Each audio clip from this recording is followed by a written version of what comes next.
Labour probably brought in about 4,000 voters last time. If we say 20 charters, it's 4,000 voters. If we take those out of the equation, the difference between the votes cast for both parties last time was about 4,000. And I accept that last time around, Labour received more votes, Labour and RP received more votes. So that was the basis of my assumption. And I said that if you take them out and then you look at the growth in the electoral list in 2015 in places like number 3, where it was clear that Sam was being targeted with the overseas vote. Once you take those out, it's a game changer. So I said, look, if you take out 4,000 votes across the board and you see places, I was seeing only 2 safe seats I was seeing were Dr. Douglas's seat, which is the reality. And then, of course, in Nevis, I was suggesting that Patrice Nevis would have won it. The reason that I suggested that Patrice Nevis might have gotten home was that I looked at the by-election, the local election, just recently, and I felt that the NRP was holding on fairly strongly.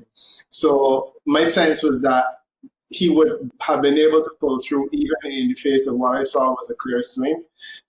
Clearly, I was wrong in that regard because I didn't really have an understanding of how the overseas vote in Nevis works. But it's fairly clear that in Nevis, both sides were able to target an overseas vote, and it affected the NRP more. But certainly, the CCM also seemed to have not succeeded in being able to bring in some votes. So that was the basis of my analysis. Yes, so they ended up with 2. It wasn't the 2 that I thought that they would end up with, but I'm satisfied with the reliability of the predictions that were made. I guess later in the program, we can talk a bit about the Patches scenario.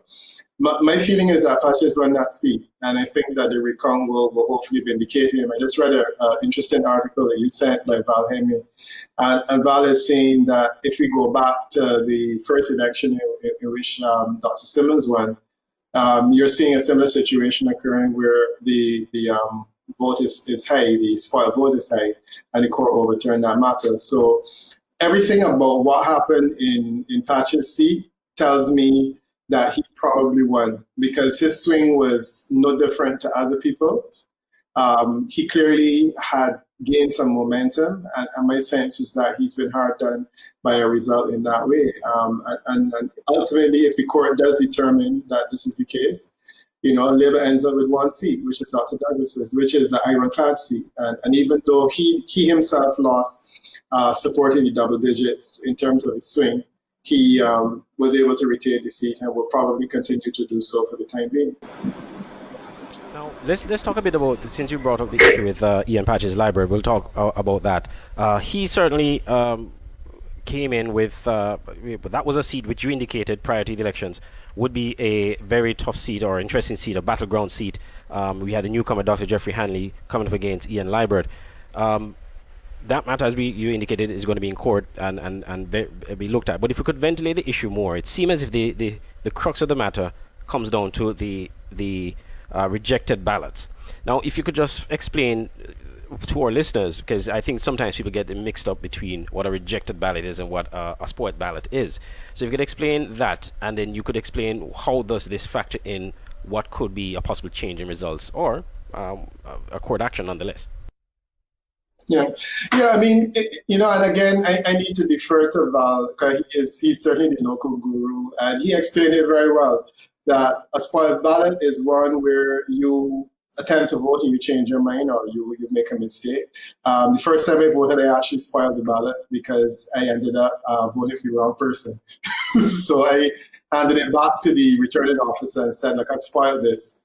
Because of my enthusiasm, I saw the last name first and I voted for the wrong person. What happens in a situation like that is they take it, they mark it spoiled, and they give it back. They put it in a separate container and then they give you back a new ballot and you go and you vote. So as Val was saying, a spoiled ballot is one which is presented and not included in the count. A rejected ballot is one which is put in the box and it is agreed that it is a validly cast vote, but it doesn't stand up to scrutiny. The history of rejected ballots in the Caribbean has usually fallen within the realm of this whole thing where a person sometimes touches the box. And there's an old and a new thinking where that's concerned. The traditional thinking was that the person has to be tested regarding their ability to put a mark in the middle of the box and not touch any of the areas around it. If the person decides to put a circle, if the person decides to put 2 or 3 X's in the box, the feeling is that that is a rejected ballot.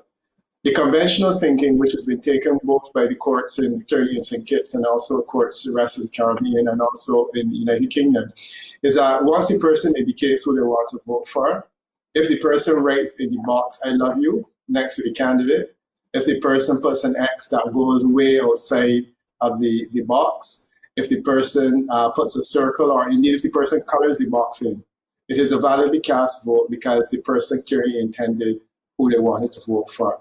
I think that the idea of testing people in terms of the ballot box as though they were sitting in an exam and saying, you know, we really need to test your ability to put a mark in the dead center and not touch any empty box is silly.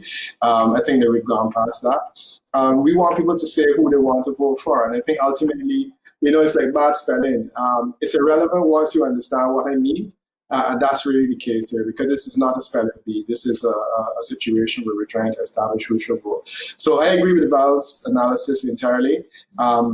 We need guidance from the court regarding what is supposed to be a rejected ballot. Ultimately, the returning officer has full control of that scenario to determine, but the returning officer's judgment is often tested in a court of law, and the court would then have the final say in saying whether or not the returning officer was a bit too strict or whether or not their views were consistent with what should be the outcome.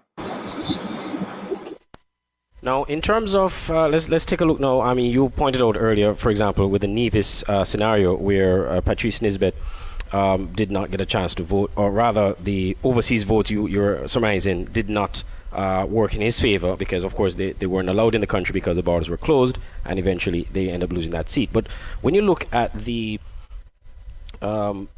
other factors that played in this election, the opposition complained bitterly about the state of emergency, for example. They felt that put them at a disadvantage, and that it was being used by the government unfairly to give them an unfair advantage in the elections. You also had the COVID situation, which is, of course, the key why we did not have overseas voters in the first place. Were there other factors other than just the overseas vote that played a role in Team Unity winning by this landslide margin?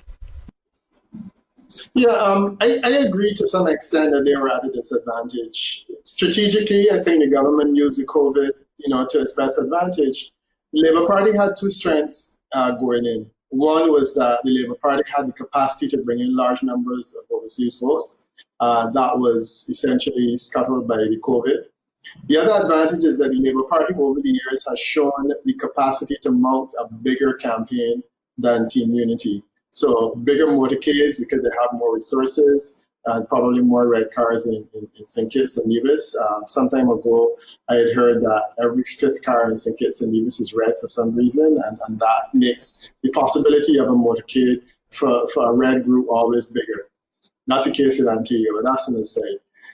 So they couldn't have motorcades, they couldn't have big meetings, and St. Kitts is ground zero for big meetings. You usually have international artists coming in and performing and that type of thing, and you gain momentum in that way. The other thing is that the last 2015 campaign for Labour was, I thought that the campaign was very salacious, the platform.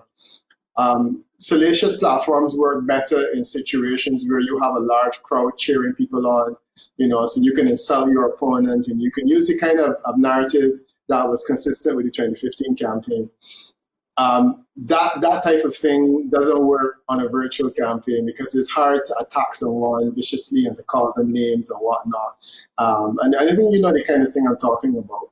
That doesn't work well on a virtual campaign. Interestingly enough, the Archdeacon, who was on a meeting, we had a call here with you as well, a program. He was saying that he thought the campaign was cleaner than the previous one. And clearly it was cleaner for those reasons because you had a virtual campaign.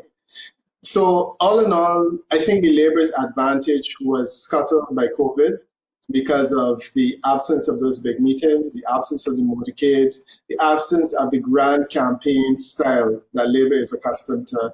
And that's really where the advantage is. Now, the question is, can you convince a court that those issues are sufficient to warrant a re-election, to warrant another election, to warrant a nullification of the election, because your strategic advantages were lost as a result of COVID.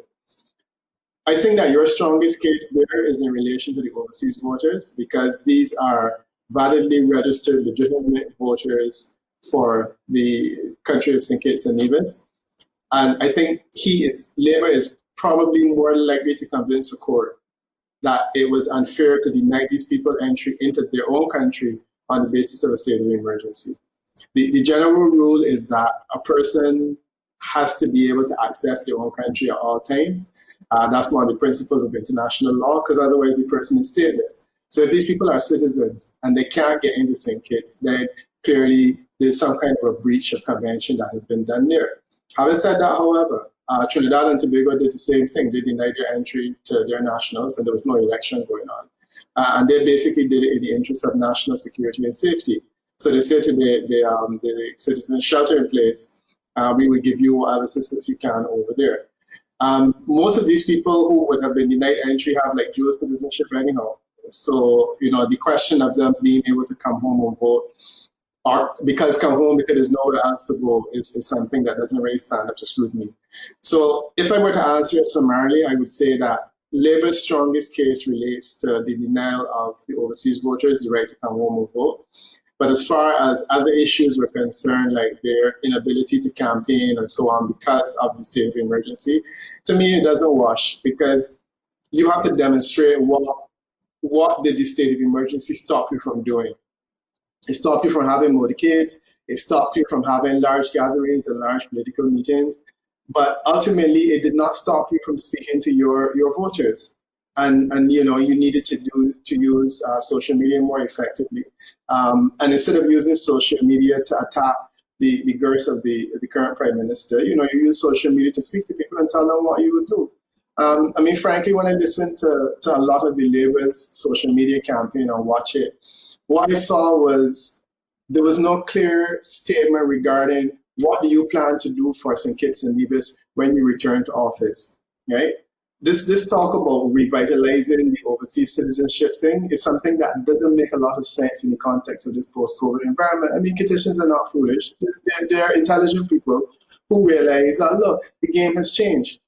So I think that the campaign lacked maturity. And then when you introduce this whole Sam Condor thing, realistically, I think he probably did more to damage them in the campaign, because you're then bringing up a conversation that was debated in 2015 and bringing it back. People are saying, look, let's move forward. So to me, those were the things that were factors, and I am not thoroughly convinced that this whole idea of the state of emergency was really the issue. And as I said, if he does go to court, I believe he is probably most likely to convince the court that the denial of overseas voters was really the major factor. But would that be enough for a judge to say, okay, the election is not on point, let's have it over again? I'd be very, very surprised. Indeed. Well, on that note too, because we did see the leader of the St. Kitts Nevis Labour Party, Dr. Denzel Douglas, saying in a national address via social media that he is not conceding the elections because he has been informed of several irregularities. He didn't go into details what these irregularities were, but said he would be getting information from his party agents in the various polling divisions, and then he would, before he proceeds with any concession of any sort. Your thoughts on that, and also on Dr. Douglas himself, because this is a heavy defeat for him, certainly one he has never experienced before, and this probably will bring into contention the discussion about the leadership of the Labour Party as well.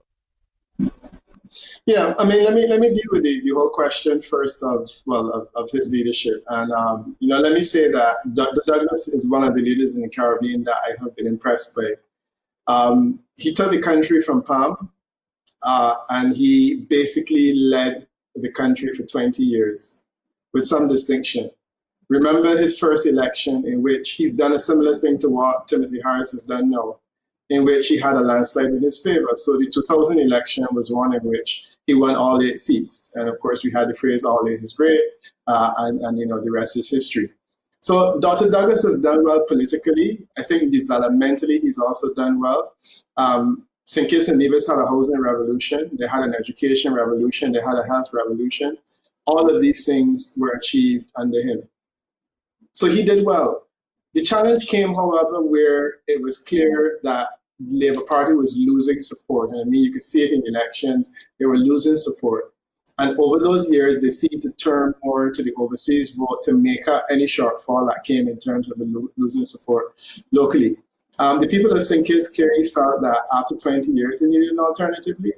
And that's essentially what they have done.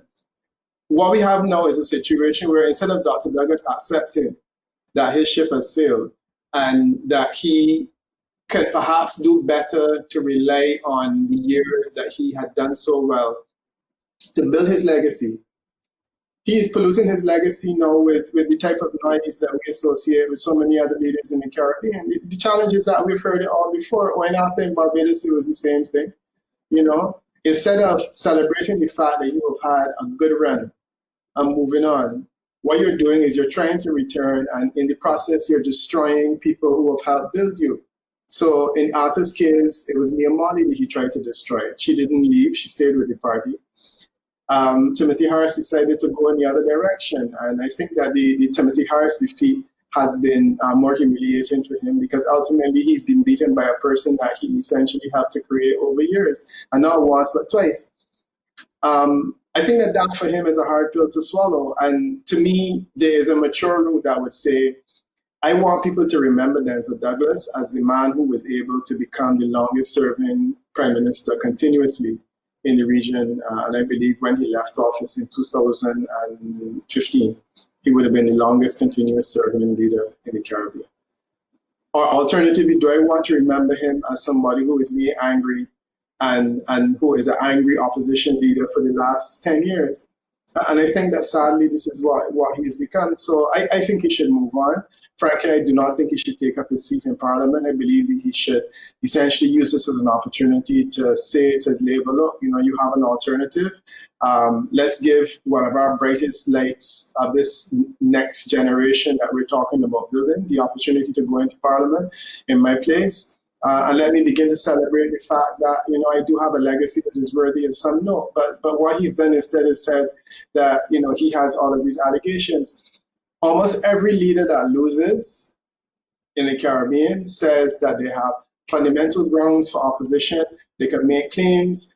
We heard it in Guyana now, for example, where because the count is not going your way, you have all of these bases that you want to take to the court.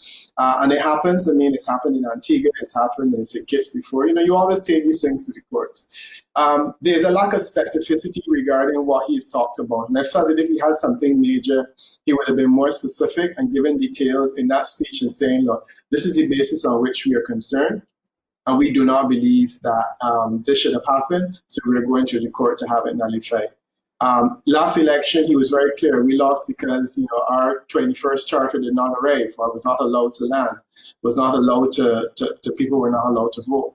This time around, he hasn't given a clear explanation as to why he lost, and a clear explanation as to why there has been a negative swing in every single constituency where Labour ran a candidate. Even in the ones where you landed a candidate, you still have a negative swing that you have to explain. You know, clearly there is a mood that has gone against you in St. Kitts and Nevis, and it can't be electoral fraud. So I do hope that the press will keep pressing him and saying to him, Dr. Douglas, if it is that you feel that way, let's have some specifics of what it is you're talking about. This idea of saying that you're collecting data gives time, and he can probably collect data for the next 5 years. He can probably launch a court case that starts soon and continues for the next 5 years. All this time, it gives Dr. Douglas the ability to remain as opposition leader, safe in the knowledge that he is essentially really the person that should be leading the country if it were not for all of these issues of which he's complaining about. So I expect that those cases will start now. They will continue for the next 5 years. And then when the election comes in 2025, Dr. Harris has already indicated that he is not running again. Then you will have a new leader who will be running against Dr. Douglas, and you will have the next generation plus two, which is Dr. Douglas ultimately leading a set of young people that will come to take leadership away with this argument that it's unfair that he should not be able to run again. It's sad, honestly. I think that we have to see and have this conversation about a man that has done so much politically and developmentally for St. Kitts and Nevis. I think it's unfortunate. Well, but before I move from this, though, do you really believe that Dr. Douglas is going to stay on for another 5 years? I mean, he has leadership prospects in the party. Yes, granted, some of them would have lost their seat in the case of Congress Maynard. There were talks that he might have been the future leader of the Labour Party. There were talks also that Dr. Drew, who was a very popular candidate in the party, that he would have been the heir apparent. However, he wasn't elected. So, considering what Dr. Kenny Anthony did in St. Lucia, when he lost the last election, he stepped down, remained as member of parliament, allowed someone else to lead the party into the next election. Don't you see a possibility that Dr. Douglas could probably do the same thing? I doubt it, and I'll tell you why. Let me say, Andre, that I hope that this is what happens. And certainly, if I were advising Dr. Douglas, I would say to him, this is what you should be doing. But the person that I know doesn't seem inclined to go in that direction. The night of the election, when Kenny Anthony conceded defeat, he congratulated Alan Chastanet on a victory that was hard fought. He congratulated him on a campaign that was clearly better. He wished the people of St. Lucia well. And he said, this will be my last occasion in which I will be leading the party. I will look for an opportunity to lead leadership. If you look to the United Kingdom, when Corbyn lost the last election race, Corbyn said, this is it for me. I congratulate the people. I wish the new Prime Minister Boris Johnson well, and I will not be running for office again. In Barbados, Friendo Stewart, on the night of the last election, he lost. He congratulated the opposition, the alternative for winning. He congratulated Ian Motley. He said that the loss was clearly resounding and that he will not be running for office again. He has no intention of continuing in that role. Dr. Douglas has had 48 hours to reflect on life and has come to the people with the position that this election was invalidly decided. It is not a reflection of the will of the people. So I can only assume that from that, his intention is to continue, because clearly to continue means that he really is right and not wrong. A concession would mean that he is wrong. And I heard no indication now over the next few weeks, maybe his advisors can prevail on him and say to him, Doc, look, this is something that you perhaps need to consider. And that being the case, then he will move on. But for now, I'm not getting a sense that this is where he's going with the conversation. And, that's pretty much how I'm seeing it. If you're just joining us, this is Let's Talk. Sid Kitts Nevis here on Voice of the Caribbean Radio at voiceofthecaribbean.net. We're also streaming live on Facebook, and we are going to be taking some time out to take your calls and also look at your comments, the comments that will be coming in on the Facebook Live. And so we would certainly love to hear from you.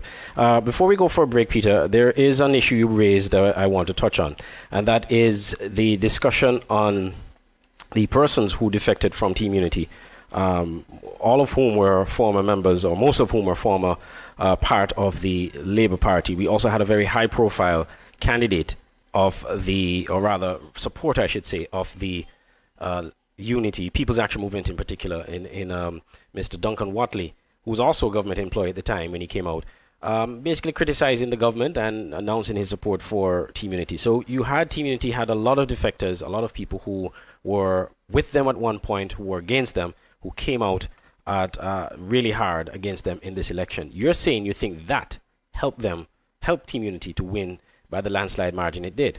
Why do you think so? I mean, someone like Sam Conda, who is a former envoy, a former member of parliament for a long time, a former deputy prime minister, who was Timothy Harris's right-hand man when they formed Team Unity. How is it that they were not able to convince people to support the Labour Party? Yeah, because I had carried a theory. There's a gentleman called Don Blackman who actually has a strong legacy in Nevis as well. He's a Barbadian that was one of the first people who crossed the floor in Barbados. I had a long conversation with him about it because he crossed the floor, he went to the other side, and then he clearly did not see eye to eye with the new leadership. Dr. Dartman left office thereafter, and I caught up with him in Nevis one day, and I had a chat about it. I usually tell people his formula for crossing the floor, and Dr. Blackman was, look, you have one chance in this business to cross. Because if you cross the floor and you go to someone else, people usually see sincerity. When you leave and you go back, they usually feel that you have left because there's something that you wanted that you're not getting. the critical thing here is that Labour is not different to how Labour was before. Right? Dr. Douglas is not a different person. He hasn't had an epiphany and he didn't meet Jesus Christ on the road to Damascus. It wasn't about that. Dr. Douglas is the same individual with the same kind of strategy and policies that he ran with in 2015 that you opposed. So when Sam Condor comes and he says, I am concerned about governance, and he has not been clear in relation to what exactly it is about governance he's talking about. The logical assumption of that is that Sam obviously wanted something that he wasn't able to get. And that's, I think, what people found a bit offensive. If you cross the floor, you can convince me that you believe that the national development of St. Kitts and Nevis is on the table. And I think that people supported that in 2015. I mean, I listened to Sam Condor, both personally. I mean, it's no secret that he and I are friends. And, he spoke to me when he talked about leaving the second time. That has also been discussed. And my advice to him was the same that I just said, that I don't believe that people have an appetite for persons crossing across the back, because fundamentally, Dr. Douglas is the same person. Dr. Douglas was the problem in 2015. How can you now convince people that Dr. Douglas is not the problem any further? And I think that people saw a lack of genuineness on the part of many of those people. I mean, I don't know the cases of Watley and the others more intimately, but I get the impression, certainly when I spoke to Kittians, a lot of people said there are a lot of individuals who supported Team Unity because they wanted something, and when they didn't get what they wanted, they left, and they're now back with Dr. Douglas. And my thing is, if the Labour Party was being led by Dr. Drew, I would think that they would be easier for you to convince people that I am genuinely believing it is now a better place. But the fact is that the same Dr. Douglas who led the party in 2015, that you had all of these issues with, who abused you on a political platform and said the most unflattering things about you and the relationship with your wife. This is an individual that you now think is better than Dr. Harris. I couldn't get it, and I don't believe that people in St. Kitts and Nevis got it. So this would be my advice to anyone who thinks about crossing the floor. I think it works the first time, but you have to have a really good basis on which to say that it works the second time, because if you come with anything that is not well thought out, like what we saw, it helps to convince people that, your floor crossing is about opportunism, and the opportunity and work out, so you try your hand at the other side because you want to poke out somebody's eye, and I don't think that people responded well to that. Interesting. That's a very interesting. And I did hear some people actually refer to that they believe that played a role. All right, tell you what we're going to do, Peter. We're going to take a break. I'm going to come right back, and when we do, we'll try to take some calls, see if we can get some persons to call in and be a part of the discussion.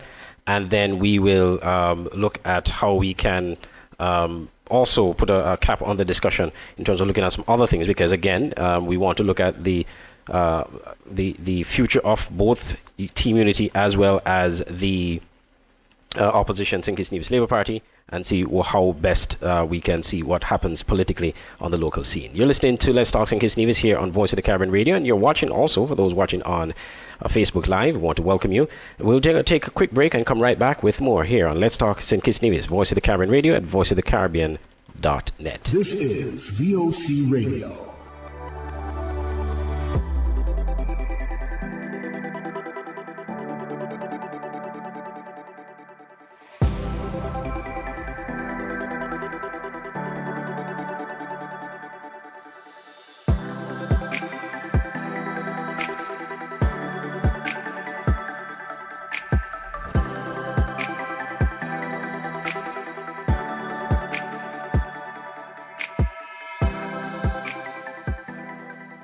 We spoke at length of the regarding the opposition, so we wanted to put some attention now on the Team Unity Coalition.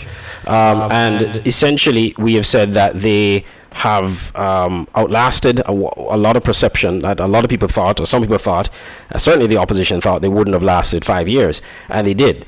Now, the question is, with this huge victory in which each party getting momentum and picking up seats, what does this mean now for Team Unity going forward? What does it mean for the coalition? Can the coalition now continue in the same good faith it has for the last 5 years? I would assume so. I'm assuming that all three leaders are still genuine in their commitment to the path that they have demonstrated. And that's been reflected in the fact that they have chosen or they're stuck with Dr. Harris. So yeah, I don't see any reason why not. Yeah. In addition to that, though, and on that point, there has been a lot of talk about the prime ministership being shifted around, because even before the first 5 years, there was thought that there was an agreement put in place for Dr. Harris to be prime minister for the first term, or if there's a second term, then someone else gets that chance. And there was a lot of talk, and you were part of that discussion on Friday night, that Mark Brantley may be the next person in tow. And there's still a lot of rumor going around in that regard. But what are your thoughts on that? Is this something that you think is really going to be a problem, or is it just rumors or talks? Yeah, I think that all of this was part of the opposition-inspired propaganda. Look, from day one, from the morning after, the opposition was successful in convincing people that this coalition would not stand, and they wouldn't make it to the end of the year. They wouldn't make it 6 months to the end of the year. They made it to the end of 5 years. I do agree that there was an agreement before that wasn't this time around, and I understand that there was a clear agreement that Dr. Harris would lead the coalition. The presumption is that you don't need to that time around, because it's presumed, much as he is the president that was prime minister and he's leading parliament, that on that basis he will continue to go forward. So my expectation is that he will continue. I think that a lot of the conversation that I heard on the radio election night, the suggestions that Mark Brantley was lobbying or whatnot, was part of an opposition narrative that I heard is a Nevis on the ground all the time. People say that Brantley wants to become prime minister, and he wants to be the first person to unify both forces. But I often argue that wanting to be prime minister is nothing peculiar. Everyone wants to be prime minister. So I don't think that there's a member of parliament today who doesn't want to be prime minister. Even Makeda, who the most junior person, my presumption is that she's in politics to become prime minister. The question as to whether or not it's feasible. My personal take on it is that Dr. Harris he basically is prime minister, and as prime minister, he carries all the power associated with that post. His advantage now is that he can call an election tomorrow if he wants to, and everybody has to go back to the field. Any person who challenges his authority has to be comfortable that there are sufficient people with them that can join with Dr. Douglas and that can make a difference. Or alternatively, that if it's election that we call, that they will be able to win it. And that to me is the magic thing. My idea or my expectation regarding the leadership of Team Unity is that it will pass to Palm next.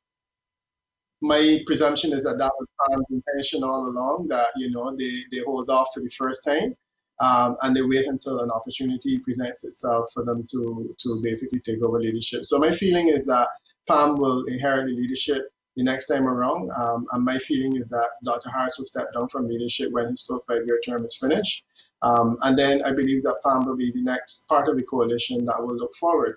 As to whether or not CCM may have an interest at that stage is another matter altogether. But I do believe it will take a while before Kittians are now comfortable and divisions are comfortable with the idea of CCM and Nevis being fully involved in federal politics, as it should be. I think it will take a little while longer for the idea of a Nevis-based political entity controlling the federation for both. So my thing is a step-by-step process. And I do feel that in time it could happen, but not at this point. All right. Well, at this point, we're almost out of time. So I'm going to take some time out for us to get some views from listeners via WhatsApp, Facebook, and also phone. So the numbers, those interested to call, the number is 668-5652. That's 668-5652. You could call on WhatsApp, but you run the risk of your call being cut off if someone actually calls in on the phone as well. So preferably you make it a direct call. We do have some Facebook comments. We're going to go through them. These were actually from our previous live, because we had to do a second live. We had a little technical glitch, and we had to redo the live broadcast. So we're going to give you some of the comments. And again, as I encouraged persons earlier, Try to make your comments as respectful as possible. There's no need for name calling or trying to say things that are derogatory. You can just express your views without having to go down that road. Now, SKN Rhythm here is saying, Peter, only in St. Kitts does a unity candidate tell illegal residents to vote for me, and then I will give you amnesty if you win the elections. There have been a lot of allegations of voter irregularities, voter fraud, and I think this is just one of them. This is actually the first one I'm hearing. But I did hear a few. I was hosting another show yesterday, and I did hear quite a few people saying, people were voting in areas that they didn't live, and there was a lot of talk about names that were added on the list, and that's another point I wanted to bring up, Peter. There were names that the Labour Party, to begin with, had challenged some names in constituency number 4, which they claimed were removed. The names were removed from the list. They claimed the due process was not followed. So the day before election day, they did try to get those names back on the list. Not enough time was there, so I think only maybe 6 or 8 were somehow restored.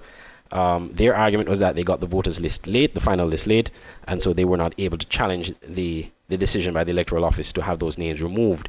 And every election, we keep hearing allegations of names on the voters list that were either transferred or removed, or people who voted in areas that they didn't live. And there's always this constant back and forth. I've covered 3 elections in St. Kitts, and all 3 of them have had the same complaints. This no exception. What do you think is needed? I mean, obviously electoral reform is needed, but it doesn't seem as if the will is there from either side to have the kind of reform we need to avoid some of these complaints. All right. A couple of issues come out, Andre. The first one is this whole question of how do people vote. The law of St. Kitts assumes that you can vote where you live. That's the basic principle. The problem is that the law of St. Kitts also assumes that you can live in America, you can live in Brooklyn, New York, and you can still vote in St. Kitts. By virtue of the fact that you establish a principle that's supposed to guide a person regarding where they can vote or where they can vote, it creates an interesting tradition in case of Nevis, where this whole idea of where you flexible commodity. You're supposed to vote where you live. But what I have found in terms of my research in case of Nevis is that there are so many people, probably about 2% of people vote not where they live, but vote where they want to vote, because they've always voted there. And I remember once when we actually surveyed a small thing, asking some of the people who were resident elsewhere and was saying that they were voting somewhere, would you be willing to shift your vote to where you live? And a lot of people said no. People said, I'm living in a house that Dr. Simmons gave me, or I'm living in a house that Dr. Douglas gave me, I will continue to vote for that person. Dr. Simmons is left politics, but there were people who were saying, I will continue to vote for him because he gave me something. And they challenge your right. We call it ancestral voting. We see it in Barbados, we see it in all of it. And a lot of people say no, are saying, I live one place, but I continue to vote the other place. And I know for my own self, I currently live in one constituency and I voted elsewhere for the first couple of elections because it was what my mother wanted me to do.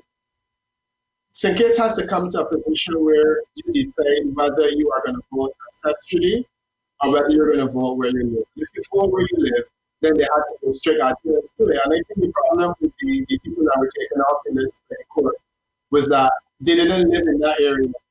And on that basis, there was no grounds for them to be voting there, even though it's something that everyone does. So just remember that if it is that you're campaigning of this, you have to be able to convince the court that a person lives in a constituency and has the right to exist in that constituency. And that to me is one point. Now, the other side is this whole idea of people who are illegal voting. My legal advice tells me that there are 2 separate issues. One, are you legally living in the country? The second one is that have you resided in that country long enough for you to vote? My understanding is that the 2 issues are entirely different.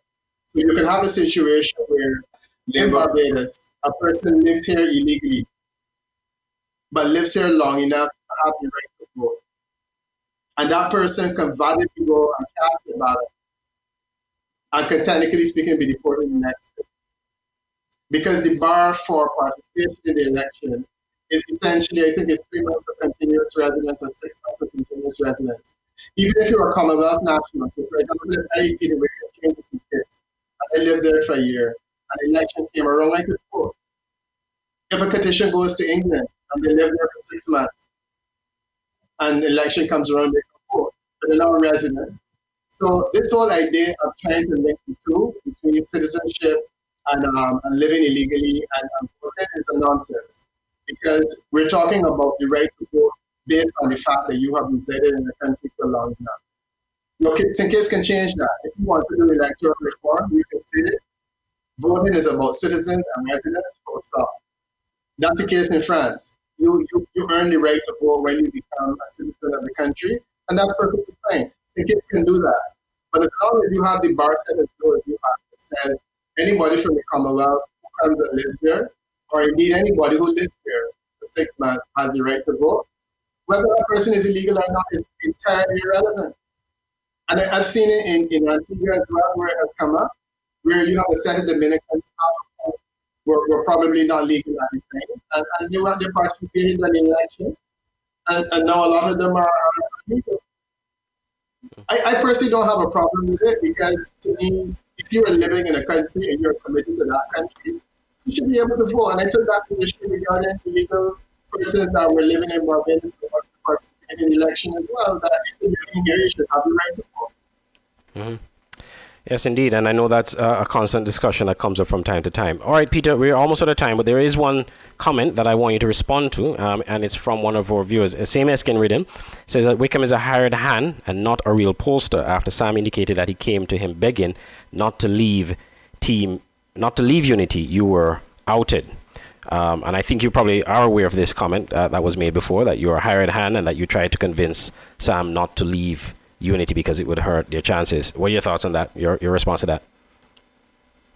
If Sam Corridor asked me for advice regarding his future, in the same way that Sam Corridor would have sought counsel from me when he was looking to leave the Labour Party in 2015, and I offered him advice, I offer advice based on what I think is likely to happen. It has always been my opinion that the departure from Unity would not have been a good thing for Sam Corridor politically. It would not have been a good thing for the coalition, and it wouldn't have been a good thing. And that would have been the basis of advice that he sought from me. And I think that the truth is demonstrated that I was right. So if I am a political advisor and I am advising you, I advise you based on the best information available to me. And I think the best information available to me suggested that if Sam Condor had followed my advice and either remained in Unity or alternatively just go to politics altogether and think, he would probably have done a lot better for the Labour Party. He wanted to say that, and he would have done a lot better for himself and his own personal credibility. As far as I'm being a hired hand is concerned, it is what it is. I don't hear anybody asking Bill Johnson about that. Bill Johnson came and did polls, and I was told that he was the most independent or authoritative person in the Caribbean. And then you look at a person like me who has, for the last 20 years, in politics, not only is it up in the region, and I constantly have to hear this kind of freedom of the fact that I'm a political analyst. I sell services, but I'm a political analyst. The thing is, I come on programs, willing to put my opinions out there and invite reaction or whatnot. And if you feel that that's what I'm doing for money, then that's something that I'm not willing to fight those matters. All I would say is I would like someone to have that conversation with Bill Johnson and let him, because there was so much said about his goodness and his greatness and the fact that it was essentially mercenary. Let's hear from him on these issues. Interesting. Well, Peter, we're going to leave it there. Thank you so much for taking time out to speak with us here on Let's Talk St. Kitts Nevis, and definitely we will continue to comment on, monitor the political situation. We still have that situation. We didn't even get into details with that, with Ian Liburd challenging the results in number one.